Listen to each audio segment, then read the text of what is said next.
Hi, welcome back to our channel PYT.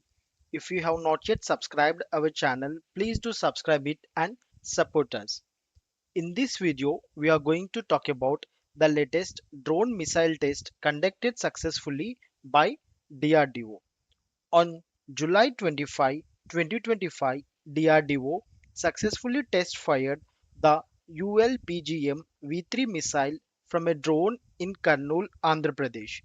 Defense Minister Rajnath Singh called it a major boost to India's defense capabilities. This test marks a leap in India's unmanned warfare capabilities by reducing risk and boosting the indigenous defense. The ULPGM V3 is a precision guided missile with infrared targeting, modular warheads, fire and forget capability. It enhances India's precision strike capabilities by reducing risk to personnel in hostile terrain and boosts indigenous defense manufacturing under the Aatmanirbhar Bharat.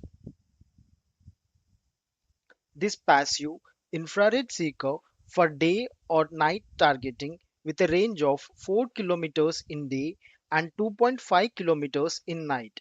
It is designed to defeat or damage armored vehicles, primarily tanks and other military vehicles with protective armor.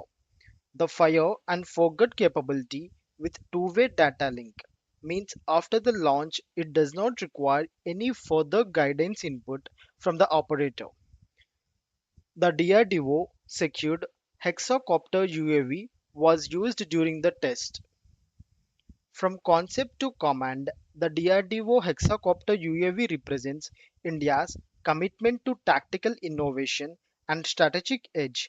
As we continue to explore the frontiers of defense technology, each breakthrough is a testament to our nation's ingenuity and resilience.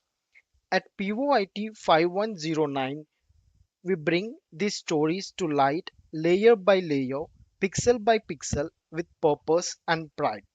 Don't forget to subscribe, share, and stay tuned for more deep dives into India's defense brilliance. Until next time, keep learning, keep innovating, and keep believing in the power of Made in India tech.